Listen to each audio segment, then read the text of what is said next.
gotta wait for Larry to get his Kawasi. It smells great. So anyway, again, thanks. We're here another Wednesday. Thanks for coming to Green, our regulars. Les has been here almost every time. Now he knows how to do it on the computer. His first time. Anyway, we want to thank you for coming to Green. Are you ready to cue something up, Marcus? I am. We broadcast everything live, and it's all recorded. So if we do have a good speaker, we have, and we do have one today. Everything is recorded and archived in our website. So Marcus, take it away.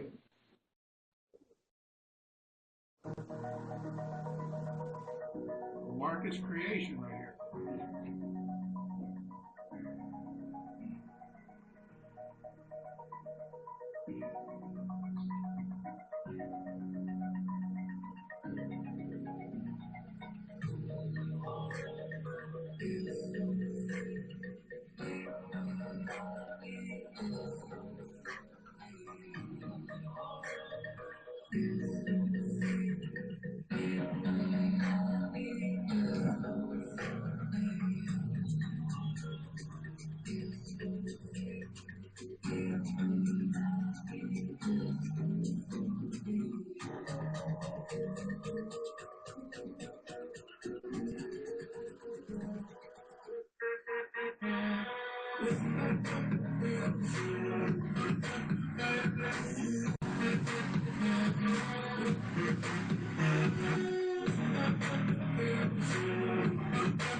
Thank you, Marcus. Good job.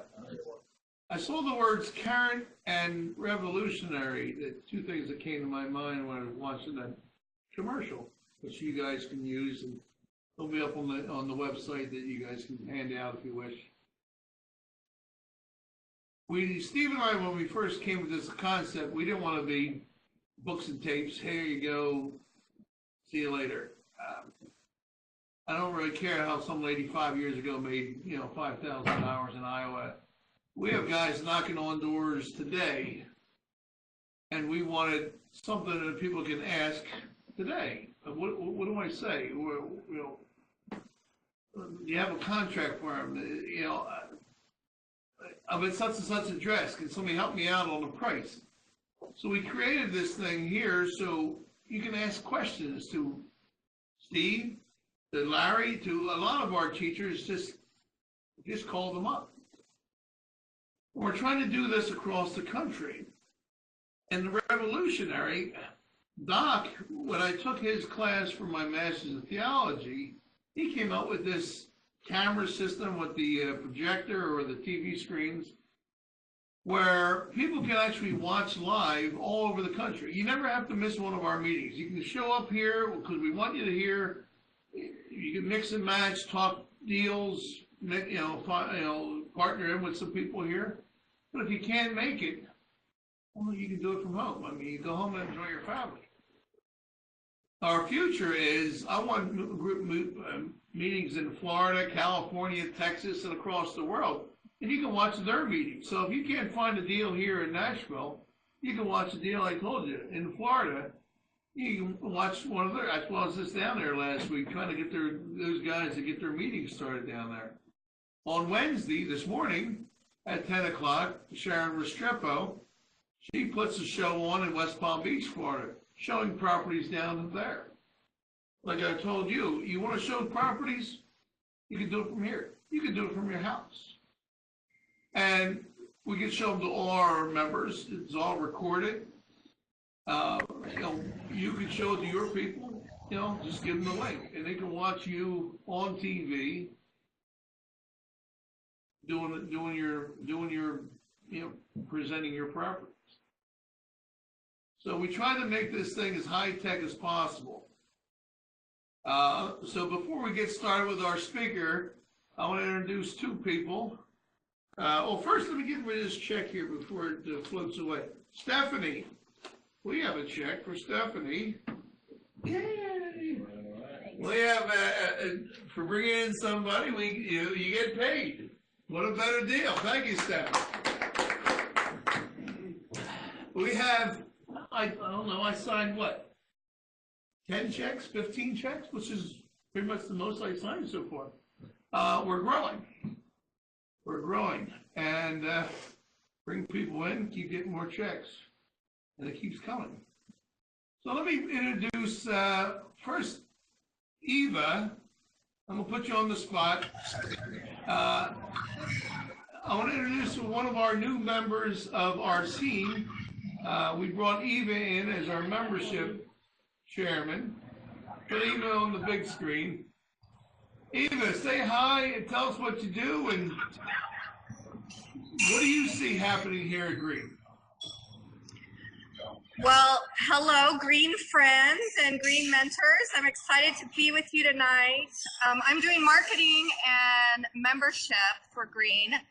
And while I've only been on board for about, 4 weeks, it's felt like a couple of months. I've learned so much. And the big thing that I'm working on right now, other than educating myself and really understanding all of the aspects of education that we have to offer, is I've been putting together tools, systems, processes, and resources for us to enroll new members, connect new members to Green, and connect members to other members and our networking opportunities. So that's kind of been one of my first initiatives. The other thing that I've been working on that I'm really excited about is our Right Start training, which is going to be kind of a step-by-step process on how we get people integrated into the Green platform and make sure that it's working for them. And then lastly, I'm working on a sales process. Congratulations, Stephanie, I see you got a check tonight. So we love, we pay for referrals and you get to earn while you learn. So I'm working on a sales process so we can give people tools and resources to help everyone sell Green as we grow in our membership. So the first thing you'll see coming out to you very soon as the next week or so, is a welcome packet for our new members. There's a lot of individual resources inside of that packet to get everyone kind of geared up and excited and ready to go. I'm here in Dallas, Texas, by the way. We're not even going to tell you what's in the packet yet. When we have them in front of us, Eva will go over them maybe piece by piece and show you. The girl's a machine. She is working very hard on making this the coolest education company in town. I don't know if you should introduce our guest, but let me go to Doc really quick. And Doc, tell us what do we have new this week on Green, and what's coming up before the end of the year or after the year? Well, definitely when we introduce our speaker, that's going to be Eva to do that. But I will tell you, we've got a couple interesting things going on. Sharon Restrepo is going to be filming a course with us, one of our standing courses that we do for the website, the on-demand course. And we're going to be doing a thing on wholesaling. I have heard her speak on this topic here in West Palm, and she was amazing. I literally took 7 pages of notes. I couldn't take the notes fast enough. It was a really, really fine presentation. She takes students here and works with them. She has a 6-month program where she works with them and partners with them on doing deals and wholesaling. And so I think this will be a really nice introduction to wholesaling for people. and maybe then do much more complex stuff as we go forward. The other thing I can tell you is that we just, thanks to Mark's hard work, by the way, we just dropped 45 more minutes of the course on the self-directed IRA that John Gillane is teaching for us. And that's, again, in the standing coursework. That literally doubled the amount of content we have in that course. We got a long way to go. It's about a 6-hour course.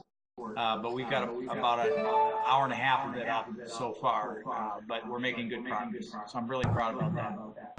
So I'll hand it back to Eva. If you're ready, Mark, we can go ahead and introduce. Well, we have a couple new people here. I want to get some introductions going.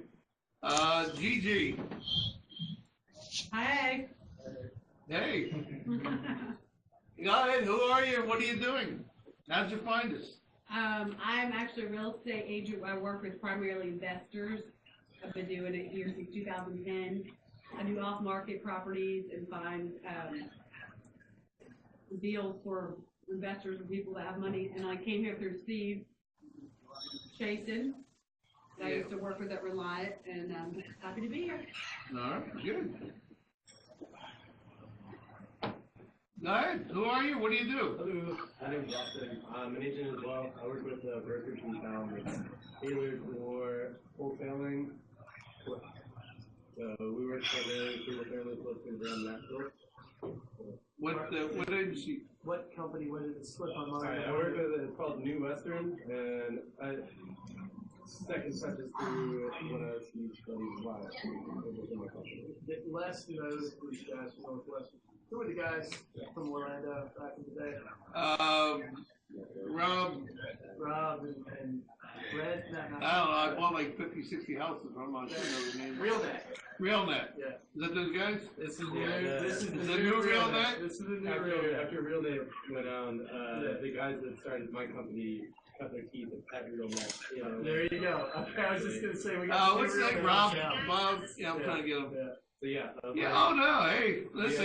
After Steve cut me off. RealNet is back. After Steve cut me off after my first 80 houses, I had to go find somebody else, and I found RealNet.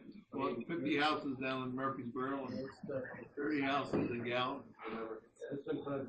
We've sold 27 houses this month. I sold 12 myself. Wow, nice. Good job. Awesome. Good job. How you finding your houses? A little feedback, but Hey, we're trying to cut you off.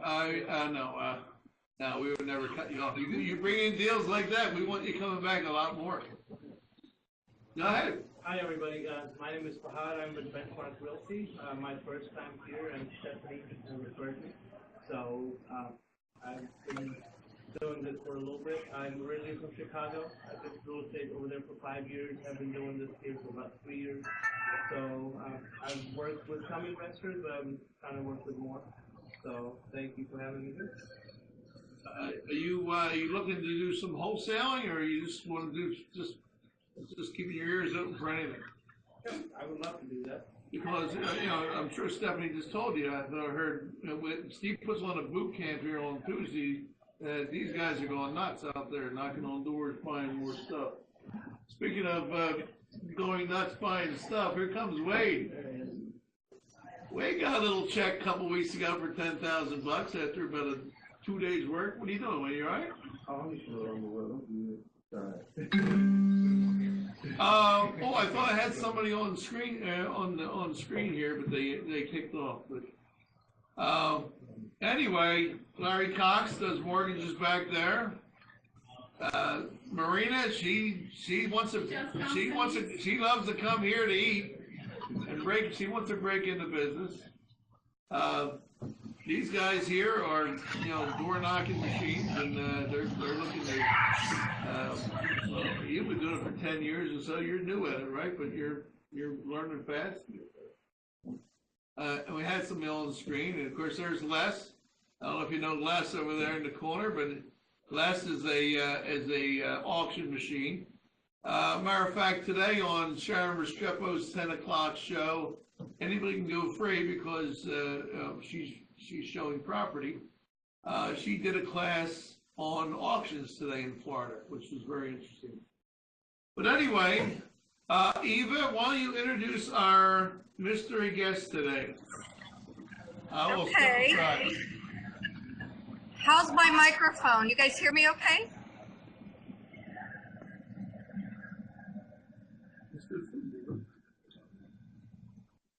Everybody hear me okay?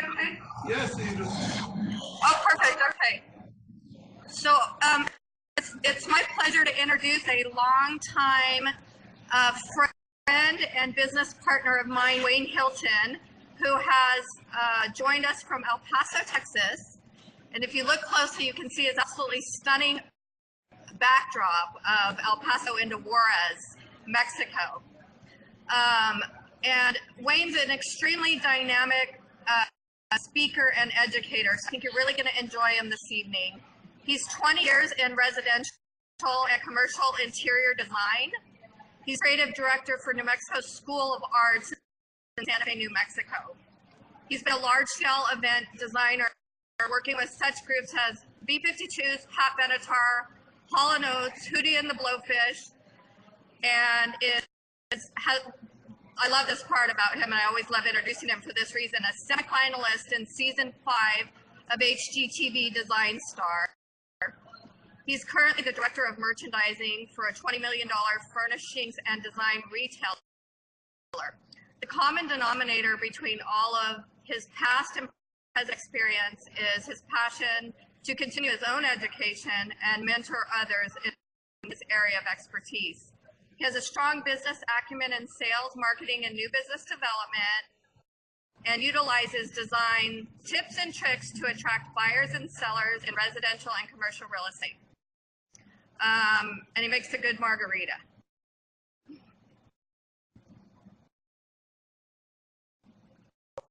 Hoping that you would leave it in there. Well, that's Wayne. So, well, thank you. It's a pleasure to be here, and you know, I will admit that I literally got a call from Eva about this time yesterday with the possibility of speaking to this group. And I was, of course, always receptive to Eva's ideas or opportunities. But I will say that it's been a pretty quick turnaround and kind of putting this together. So, of course, the first thing I did was I went to the Green website and did a little exploring on the organization. And the piece that really engaged me the most was the education factor. You know, Eva listed off a variety of the things that I've done kind of in my professional history, but I'd like to reiterate that the thing that has always been most important to me in everything that I've done is education. In every aspect of my professional career, being an artist, being a designer, being a personality, whatever, I've always really kept education at the forefront of what I do because, you know, I value the importance of learning. I think we have to position ourselves to learn and be open.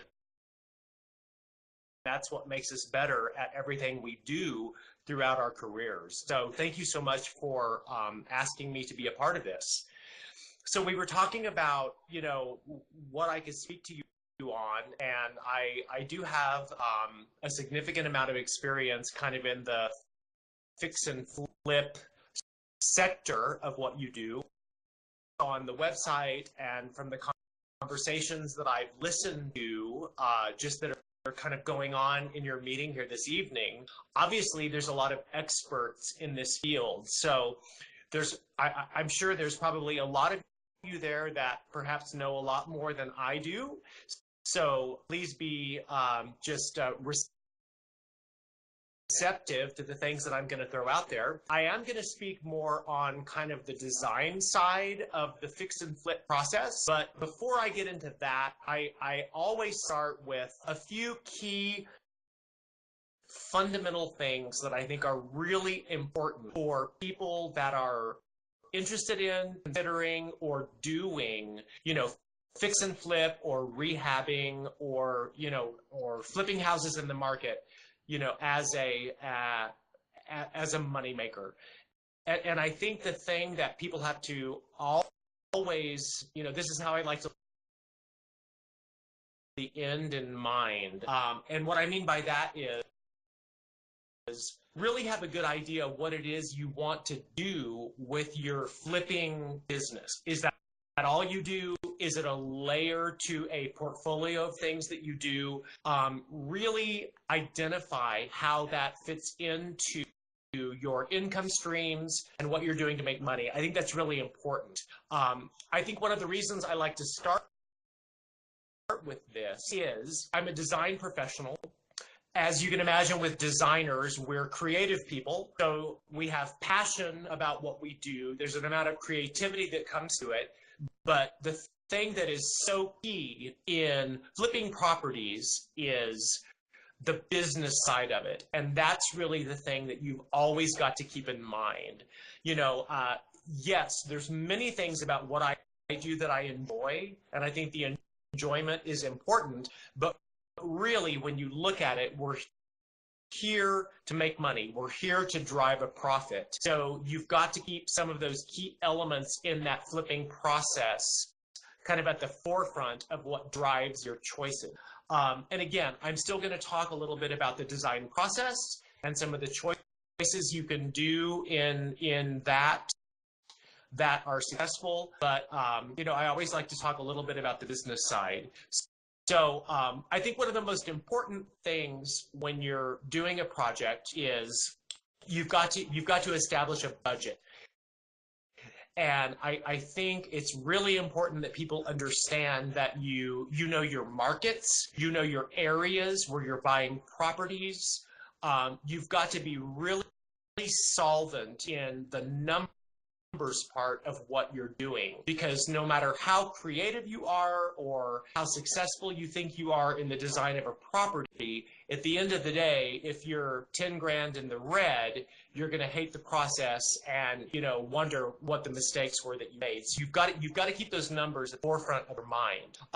One of the things that I always try to reinforce with people is you've got to have a really strong team of people working with you. I think it's really important. I know a lot of people, especially when they're first getting into flipping homes or rehabbing homes, you know, I think there's really good intentions there. But if you're going to look at it from the business standpoint, you've got to have a really strong team. And you've got to factor having that team into your budgeting.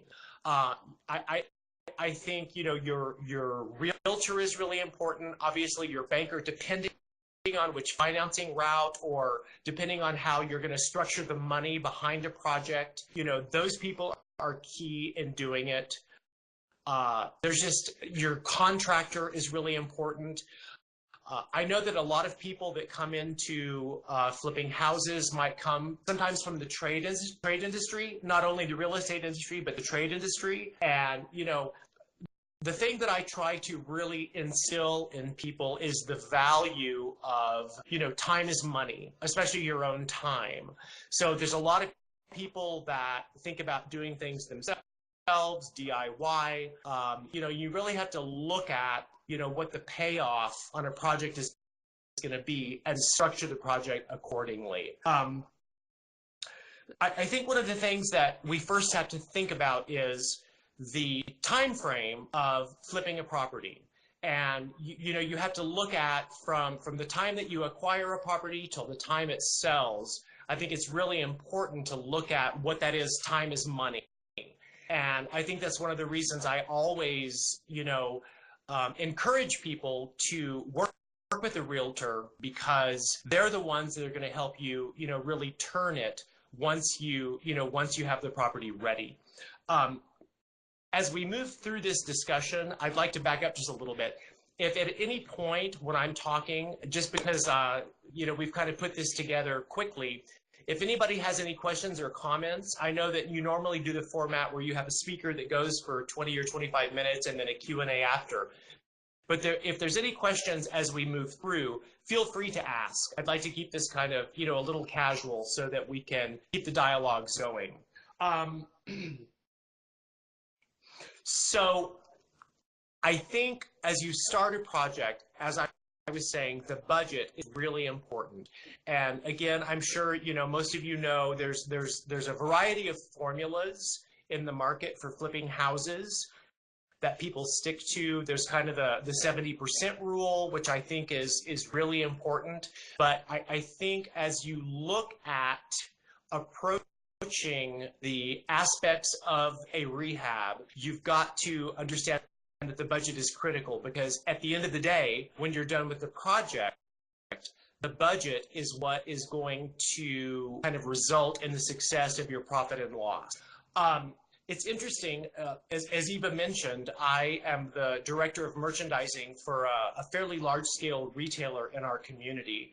And we approach a lot of what we do in our stores the same way I approach the projects I do with flipping houses. At the end of the day, when you're doing a project, you really want to create something that when people walk into it, they have an emotional connection to the property. They have a sense of lifestyle in the property. I think that's really important. And there's several aspects of that design that are successful. Rule of thumb, when you're rehabbing a property, obviously, I think there's kind of, sometimes people have different opinions on what's important as you approach a rehab, but obviously kitchens are kind of top of the list, bathrooms are next, curb appeal is third. And I kind of use those as my touch points as I approach doing a property. Now, that said, as you get into a rehab situation, things that you've got to factor into your budget. If there's a roofing issue, if there's a wiring issue, if there's all of that, the aesthetics. I think it's really interesting. We look at HGTV and some of the, the dynamic programming that's made flipping houses so popular, and they present such a kind of romantic aspect of this process, but you never really see the kind of reality of what we go through when we're involved in the process of rehabbing or flipping a property. And so when you're establishing your budgets, you've got to look at those essential kind of necessities that have got to be addressed before you get into the aesthetics and, the things that are kind of sensationalized in those arenas. As you establish your budgets, I think it's really important that you remove the emotion from the project. And the reason I say this is, going back to kind of my background coming into doing this as a designer with creativity and, making those selections, you're drawn to a property for some for something that appeals to you, but when the numbers don't add up, you've got to be comfortable with letting it go. Or once you've got a property, if you have a vision for it, you've got to look at the numbers and understand that the ultimate goal is making that profit. And I think it's really important that we learn to hold ourselves to that aspect of the process. Going back to building a team, there's a lot of people that engage in, do-it-yourself aspects or even managing subs themselves. I highly recommend always using a general contractor in my rehabbing. When you get into a project, especially if you have multiple projects going on at the same time, it's critically important that you have a contractor that's managing these projects for you and with you, because at the end of the day, as I said before, time is valuable, and you want to hold them accountable for managing and having yourself more in the big picture aspect of, your project or multiple projects that you have going on. So moving on to more of like the design side of rehabbing, something that I think is really important is, again, I referenced this, knowing your market. And when I first said that, I meant it more from the financial standpoint, knowing, kind of what your market can bear as far as the numbers go relative to a project. but also I think it's really important that you know your market as far as style goes. Just to give you a personal example, in our market here, you know, it's kind of nice. We're in West Texas, and as far as style goes in our community, we stay a little bit behind the trends. We're not like a metropolitan area where people are always looking for the latest and greatest. So it's nice here because we can kind of set back and watch trends. And if we're a year or so behind, it's okay. I think it's important that you know your market and know what your consumer is looking for in what you're doing. I think it's really important as you get into this, the choices and selections for your rehab, keep it neutral. You know, I always say make neutral choices in the permanent decisions. So when you're going into things like flooring, lighting, countertops, hardware, paint colors, you know, for the most part, keep those on the neutral side. So I'll be the first to admit, you know, orange and lime green are two of my favorite colors, but am I going to put a wall like that in one of my rehabs? No. You know, that's where you can really look to things like styling, accessories, furnishings, etc., you know, for making those kinds of choices. So like I said, to start with, kitchens are always important. I think kitchens are one of the first things that people go to when they're looking at a property.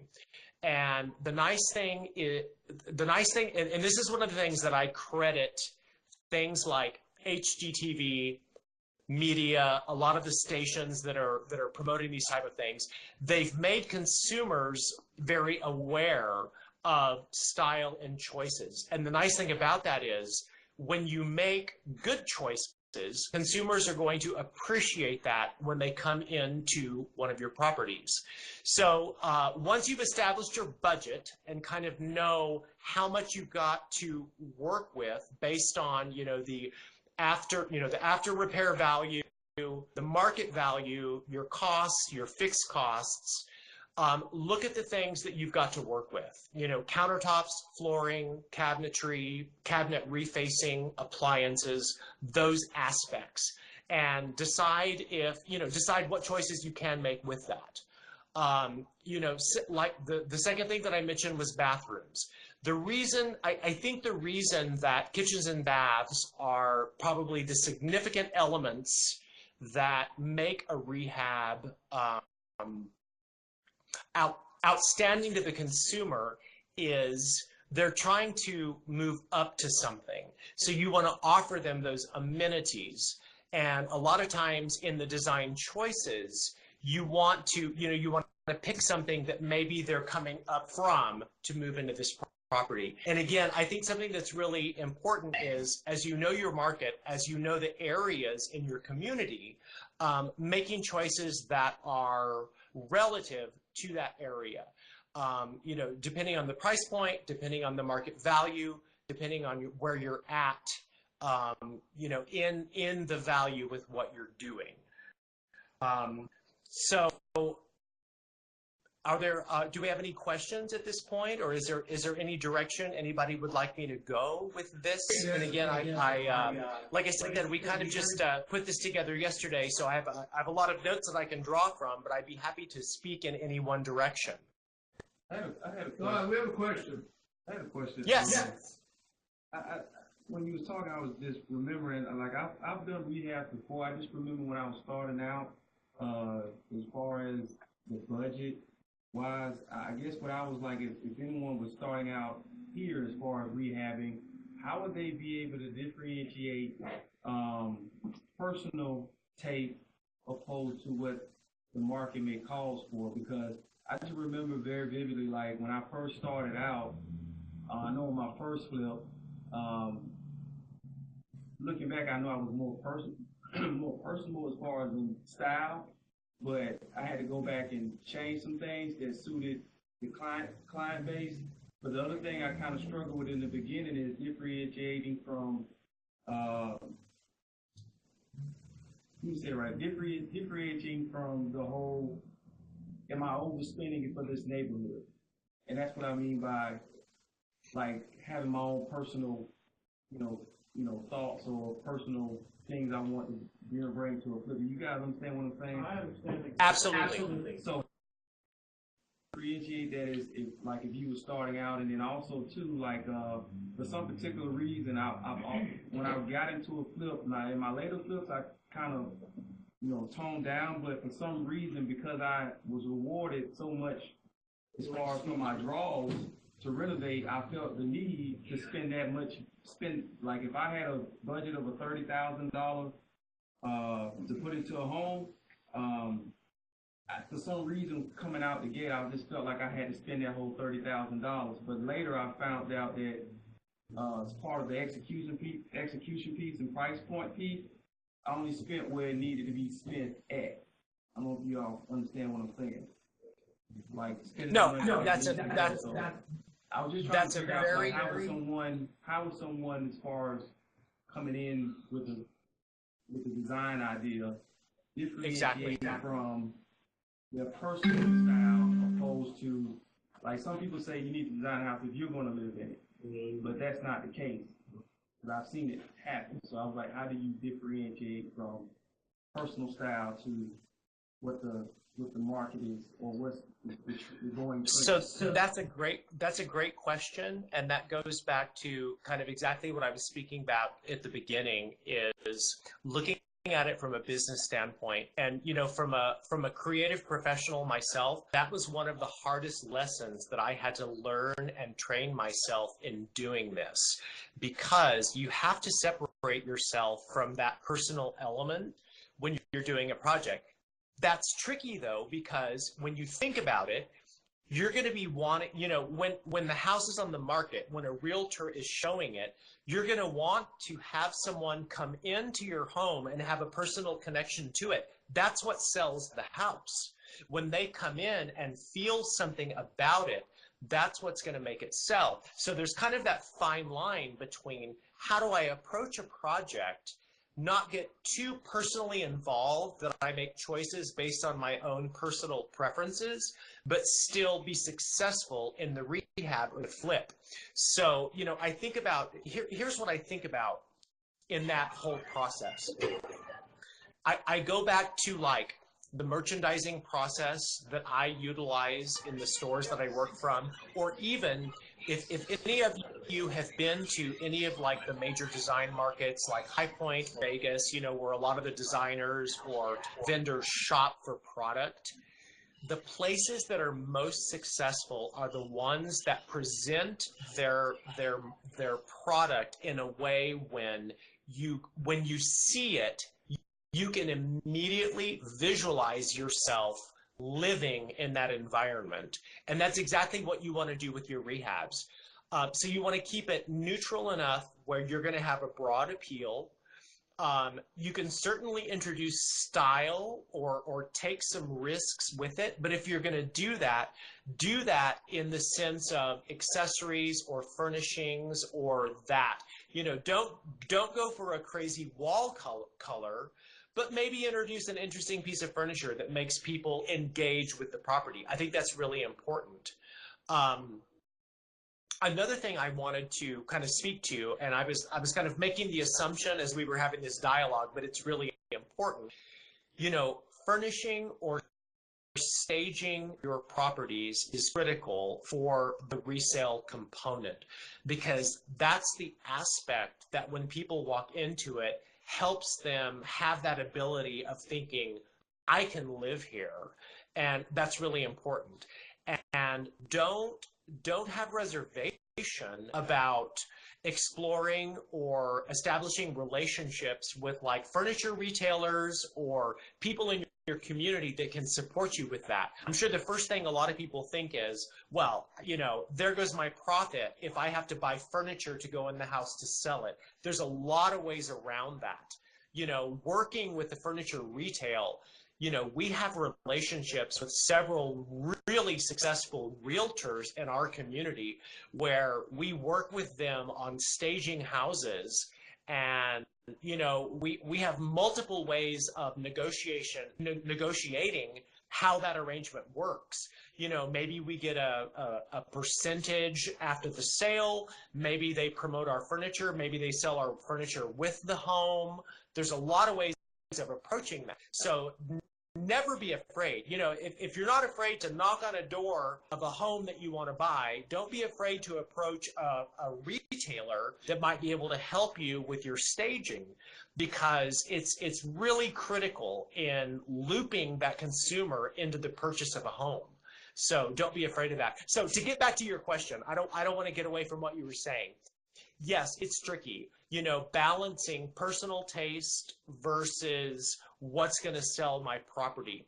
You know, the nice thing about where we have evolved to over the last 10 years with the awareness of house flipping and home improvement. And, you know, think about this. Look at the difference of what's available in the marketplace now for home improvement versus what was there 10 years ago. We've gone from like 0 to 1,000 because of home improvement shows and all these things that are going on. So, you know, don't be afraid to look at resources, online resources, designer resources, and kind of follow those directions. And like I said, for the most part, keep it neutral. Don't do anything that's really motivated, you know, by a personal choice. But then if you want to add a little bit of punch, do that in your furnishings or your accessories or something. Make it accessible. Make it accessible to the consumer so that when they walk in, they have a connection to the property. Anybody else?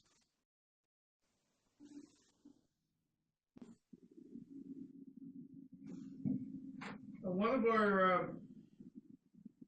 of our teachers in West Palm, she has a lot of those cracker box homes in Florida. The small homes with the enclosed family room. I mean, a screen room. And what she does, she stages, especially the small room. That's a bedroom, the 8x8 bedroom. She actually furnishes it because when somebody walks in, they'll say, gee, this is a closet.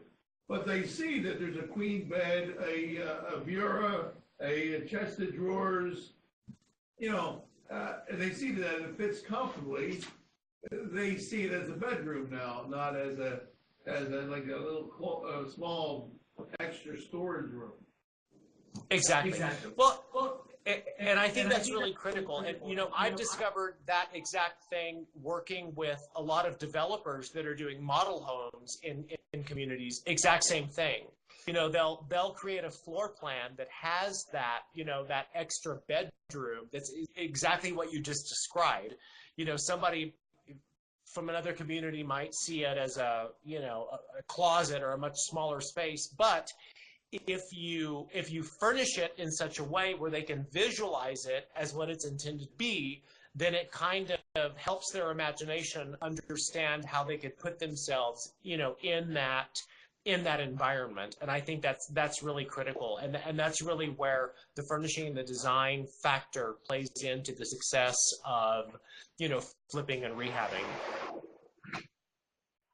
Team that you're building, you want your painters, you want your money guys, you want your realtors.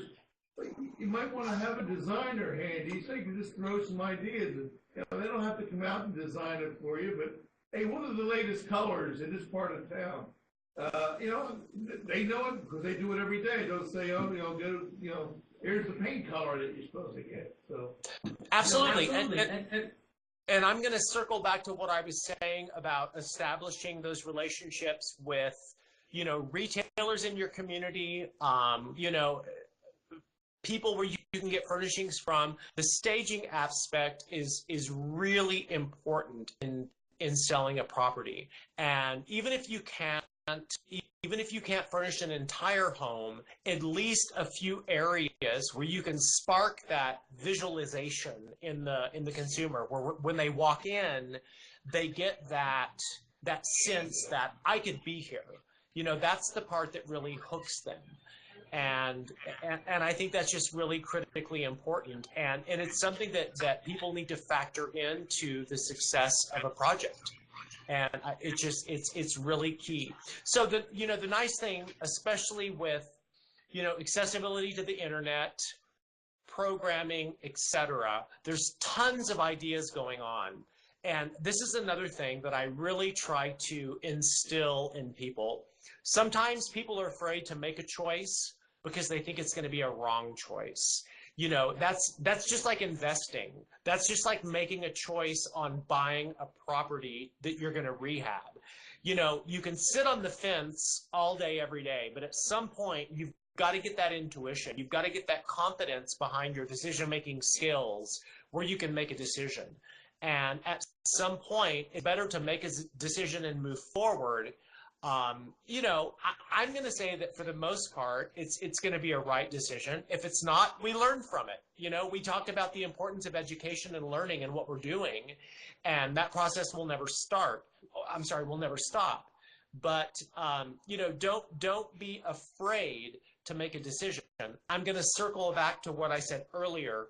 Also, don't be afraid to engage people who are experts in their field to help you, whether it be your realtor, your banker, your designer, your contractor, all of them, critically important. At the end of the day, I'm going to kind of wrap up this portion of what we're talking about. Like I said at the beginning, begin with the end in mind. Think about where you want to be as a rehabber, where you want to be as a fix and flip professional. How many properties do you want to be doing? What do you want that to look like for yourself? What does your team look like that's helping you do it? Don't be afraid to engage those people. You can't do everything yourself. Don't be afraid to ask questions. Don't be afraid to stop educating yourself on what the process is, and keep the momentum moving forward. That's really the most important thing.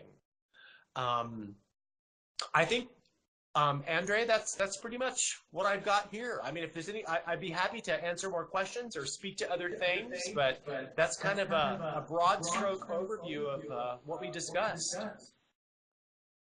Well, thank you, Wayne. That was wonderful. No, thank you guys. Any other questions for Wayne? Now, part of that education process, go to open houses in that neighborhood. See what they're doing. All right, you go to enough open houses, you'll see a wall color you like. Go pull a little chip up. I mean, That's the Philly way. We don't do that all. Go steal the paint can. I'll be a paint can. Wayne, you basically you must have been watching Green for the last year, because you basically encompassed the whole concept of what we're doing. You talked about business and budgeting. Well, Dave Alzada from Jersey, he teaches that. He has multiple projects going on, does the same thing. He has an ongoing data sheet that he keeps, he puts his pre-construction budget numbers in there, and as he finishes the actual, he puts that in there, and it calculates if you're ahead of schedule or ahead of money or behind money, and now you know whether to cut a little bit of funding for future things or you got more to play with. So you have Dave talking about stuff like that. Time is money. A lot of people do that. Steve talks about that all the time. Larry Simons in Florida talks about time is money. Of course, Larry Cox over here teaches our money courses. Paul Kazanowski. Paul Kazanowski. Well, like I said, but Paul Kazanowski, he talks about the kitchen baths, and and again, time is money part. Of course, the team, Larry Simons talks a lot about this, building that team. So you hit on pretty much all the things. These are all the things we designed Green to do, not just do how to flip a house, but how to do the business. I mean, if you get a license in anything, half of the test you're going to take is business. Well, I don't want, I just want to be a contractor. I don't care about doing the taxes. Well, the government wants you to do the taxes. So that's why half of the class is setting up the business, goal setting and all that things. And you hit on all that stuff, so that was wonderful. Well, let me just say one. I'd like to say one more thing, and just kind of circle back in to why that's so important to me. As I mentioned to you, I come into this from the design standpoint. So from the front end, I had the passion, the creativity, all of those things, but soon realized the importance of the business, the numbers, and that aspect of doing it. And just keeping that at the forefront, because this was the example that I used at